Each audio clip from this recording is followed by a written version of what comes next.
अथर्ववेद भाग 8। सभी प्रयास तप काल में किए जाते हैं। किसी की महानता या शक्ति भी काल में ही निहित है। संपूर्ण ब्रह्मांड काल में स्थित है। काल ईश्वर है, अर्थात सभी का नियंत्रक। काल प्रजा का जनक है। ईश्वर का अर्थ है शासक। काल सबका शासक है। ब्रह्म भी काल में ही स्थित है। सभी सजीव और अजीब वस्तुएं उत्पन्न होती हैं और उनके उत्पादक को प्रजापति कहते हैं, लेकिन काल इस प्रजापति को उत्पन्न करता है।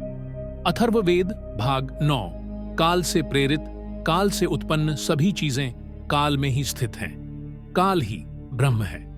काल सर्वोच्च आत्मा परमेष्ठिन को भी धारण और पोषण करता है। हम जो कुछ भी सोचते हैं वह काल द्वारा निर्मित होता है और काल द्वारा ही उत्साहित होता है। काल स्वयं ब्रह्म है। काल पूरी तरह से अप्रकट है, लेकिन ब्रह्म कुछ हद तक व्यक्त है। इससे ऐसा प्रतीत होता है कि काल ही ब्रह्म बनकर प्रकट होता है। ब्रह्म का अर्थ है जो फैल रहा है।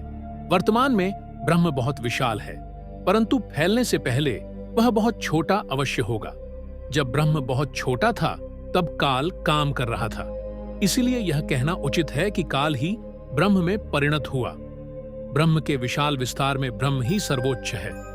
इसलिए ब्रह्म को परमेष्ठिन माना जाता है। शिव, विष्णु, ब्रह्मा, अग्नि आदि देवताओं को परमेष्ठिन माना जाता है, परंतु वे सभी काल द्वारा पोषित और पोषित होते हैं।